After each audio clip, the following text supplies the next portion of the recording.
teriak-teriak bela masyarakat, Anda ternyata justru memberi makan perut Anda sendiri gitu kan.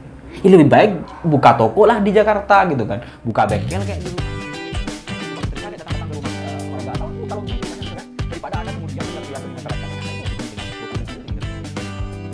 Saya kembali tampil sendirian karena ada satu kegelisahan yang tidak bisa saya tahan. Jadi ini soal kerja aktivis di wilayah dekat saya di Pamekasan, di Pamekasan lah ya. Jadi kerja aktivis di Madura. Tetapi saya tidak menyebut semua aktivis ya. Yang saya sebut adalah oknum, dan ini mungkin sebagian atau mungkin hanya satu orang gitu kan.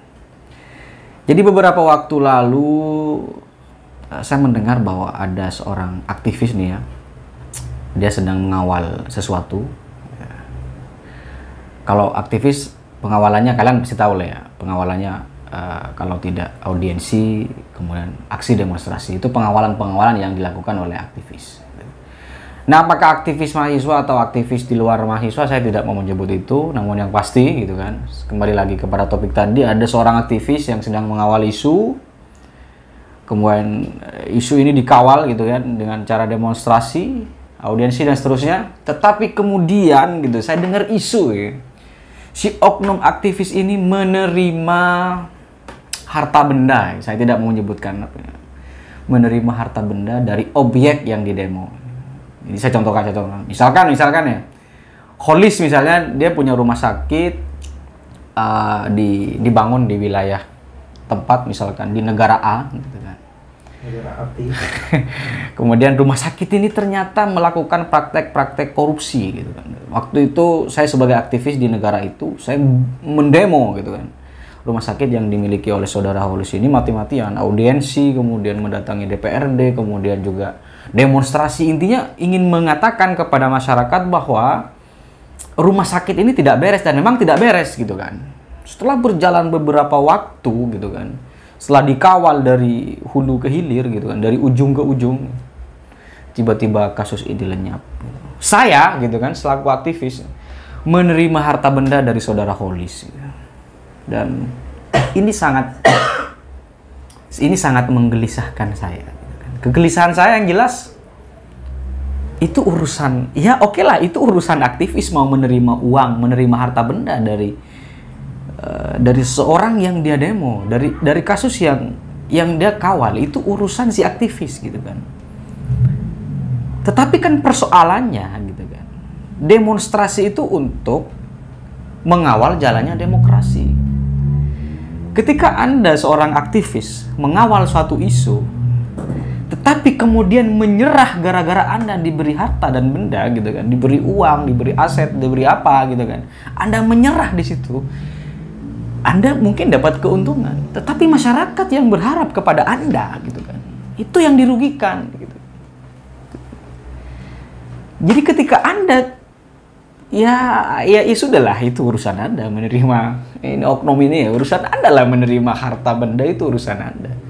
Tetapi kalau Anda hanya ingin mencari kekayaan dengan cara menjadi aktivis, saya pikir yang Anda korbankan itu adalah kepercayaan masyarakat gitu kan. Yang awalnya masyarakat percaya kepada aktivis, sekarang tidak menjadi percaya lagi gitu kan. Ya demo ujung-ujungnya selesai di urusan harta dan benda gitu kan.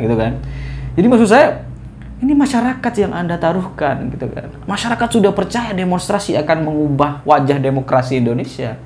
Tetapi tiba-tiba Anda ketika ngawal kasus itu lenyap dan tidak dikawal lagi, dan Anda enak-enakan, rokok-rokokan gitu kan, menerima suap dan seterusnya gitu, menerima kendaraan, menerima truk dan misalnya begitu ya, menerima kendaraan, menerima mobil mewah, menerima servis dari si pemilik rumah sakit ini gitu kan.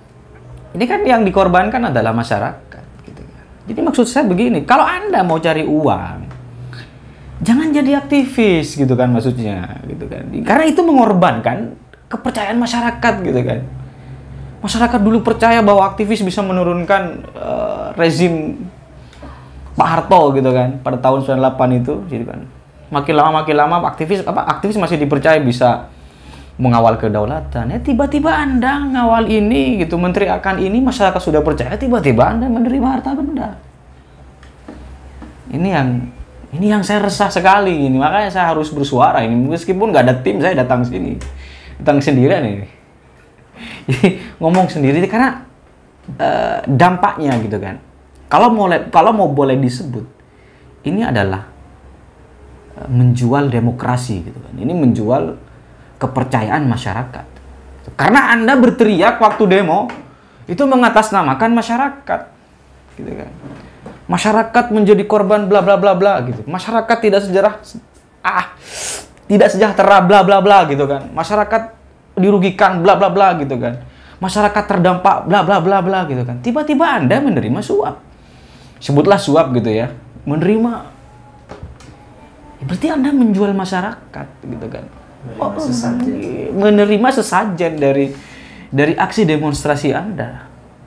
Makanya saya katakan, yang buruk dari kasus aktivis yang semacam ini bukan cuma diri Anda, tetapi masyarakat menjadi tidak percaya lagi kepada gerakan aktivis. Makanya saran saya, seorang aktivis mau jadi aktivis dulu, itu harus dites dulu. Jadi harus ada namanya tes zuhud gitu. Dites apakah, nah ini teman-teman di organisasi ini, utamanya di teman-teman mahasiswa. Jadi kalau ini mau mengkader adik-adik misalnya, mahasiswa baru, mau dikader masuk ke organisasi, terus dia nanti diposisikan menjadi aktivis, menjadi orator misalnya, dites dulu gitu kan. Apa yang harus dites? Yang dites itu adalah apakah dia cinta dunia atau tidak. Tes zuhud ya. Jadi di Indonesia ini perlu ada lembaga namanya Lembaga Zuhud Indonesia. Gitu ya. Jadi harus ada lembaga ini, Lembaga Zuhud Indonesia, yang mengetes kadar kezuhudan para aktivis. Jadi aktivis-aktivis ini yang mau jadi pentolan di organisasi atau di lembaga swadaya masyarakat atau di organisasi apalah gitu kan. Mau jadi aktivis, dia berkenaan dengan membela kepentingan masyarakat, membela kepentingan rakyat, membela kepentingan masyarakat umum dan tidak mementingkan diri pribadi itu, yang ketika dia jadi ada pengawalan kasus dia di garda paling depan, di barisan paling depan, ini harus dites dulu gitu kezuhutannya gitu kan. Dites dulu kadar dia cinta terhadap dunia atau tidak gitu. Apa fungsinya? Sehingga ketika dia ngawal kasus, ditawari ini dan itu, dia nggak mau gitu kan. Makanya kalau dia tidak lulus tes kezuhudan, jangan jadikan dia aktivis gitu kan. Jadikan orang bawah. Jadikan jadikan sebagai aktivis yang dia lapisannya di bawah, tidak bersentuhan langsung dengan kepentingan. Itu maksudnya. Kira-kira ini yang saya pikir ini mencederai demokrasi kita. Sekali lagi, bukan sekedar hanya mencederai nama baik Anda, tetapi juga ini aktivis ini, tapi mencederai juga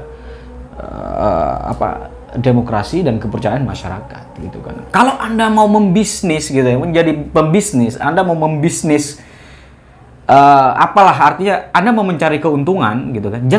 Jangan di seputar ini gitu kan. Jangan di seputar menyuarakan dan mengawal kepentingan masyarakat. Jangan di seputar itu gitu maksudnya. Kalau Anda ingin menjadi kaya, kalau Anda ingin mendapatkan ketenangan perut gitu kan, mendapatkan ketenangan pakaian yang layak, mendapatkan kendaraan, ya jangan bermain di area itu gitu maksudnya. Bermainlah di area-area lain gitu kan. Karena ini hubungannya langsung dengan aspirasi, dengan keresahan masyarakat gitu kan. Teriak-teriak bela masyarakat, Anda ternyata justru memberi makan perut Anda sendiri gitu kan. Ya lebih baik buka toko lah di Jakarta gitu kan. Buka bengkel kayak di rumahnya gitu kan. Atau jadi tukang setrika kayak datang-datang ke rumah warga. Atau buka laundry di rumahnya gitu kan. Daripada Anda kemudian teriak-teriak demi masyarakat, ternyata itu untuk kepentingan perut Anda sendiri kan begitu kan. Jadi kalau mau sekedar kaya, mainlah di area lain. Ini urusan masyarakat gitu kan. Maksudnya begitu.